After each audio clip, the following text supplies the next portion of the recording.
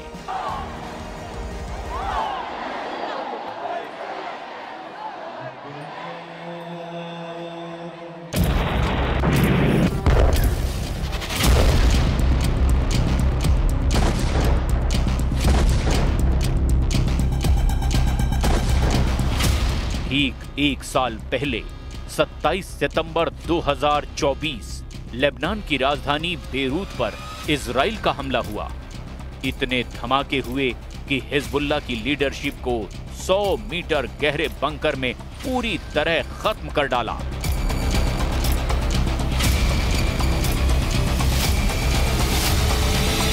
Israel ने एक साल पहले हिजबुल्लाह चीफ हसन नसरल्लाह को मार डाला था। तब हिजबुल्लाह कमजोर जरूर हुआ, क्योंकि उसकी लीडरशिप पर बार बार हमले हुए। अब 27 सितंबर 2024 को याद करने के लिए बेरूत में हजारों लोग इकट्ठा हुए। पोस्टरों में हिजबुल्लाह के उन तमाम कमांडरों की तस्वीर है जिनको इजराइल ने लगातार हुए हमलों में खत्म कर दिया।